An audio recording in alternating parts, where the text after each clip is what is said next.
Uşaqlar, Britaniya müharibədə qalib gəlsə də zəiflədi. Onun zəifləməsi səbəbi nə idi? Britaniya müharibə nəticəsində öz hərbi sərvətlərinin üçdə bir hissəsini itirmişdi. Çox böyük itkilər vermişdi. Ona görə də iqtisadi cəhətdən zəifləmişdi. Bu dövrdə Britaniyanın baş naziri olan David Lloyd George xarici siyasətdə, müstəmləkələr münasibətdə imperiya siyasətindən imtina etmənin tərəfdarı idi. Yəni o istəyirdi ki, müstəmləkələr müəyyən bir hüquqlar verilsin. Lakin bu siyasətdən əl çəkməli oldu. Çünki rəqibləri ona qarşı istifadə edirlər bu siyasətdən. Sonra Türk torpaqlarına sahib olmaq istəyirdi. Buna da nail ola bilmədiyi üçün o da nüfuzdan düşdü. 1922-ci ildə mühafizəkarlar cəmsi bir il hakimiyyətdə olublar.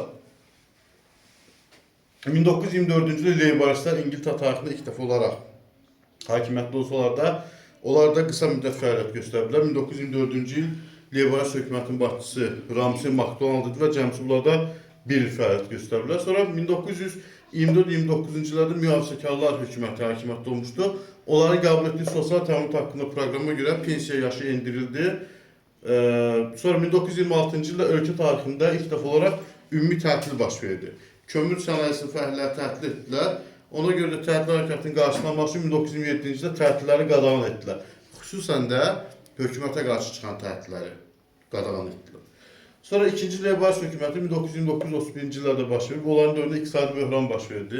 İqtisadi böhranın qarşısını almaq üçün 2-ci Leyborist hökuməti iş yerləri açdı. İnsanları yaxşı olan rayonlara köçürdü. Xarici siyasətdə istəyilən diplomatik münasibətlər qurdu. ABŞ da, əgər xatırlayırsınızsa, 1933-cü ildə istəyilən diplomatik münasibətlər qurmuşdu. Sonra 1931-35-ci illərdə milli hökumət mövcud olub. Milli hökumət koalisiyalı hökumət sayılırdı.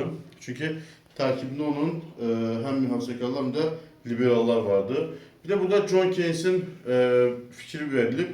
John Keynes iqtisadiyyatın dövlət tərəfindən tənzimlənməsinin tərəfdarı idi. Yəni o fikirləşirdi ki, dövlət iqtisadiyyatı özü yönləndirməli ki, böhrandan çıxsın. Eyni zamanda ictimai iş yerlərinin açılmasının tərəfdarı ki, insanlar işlə təmin olunsun.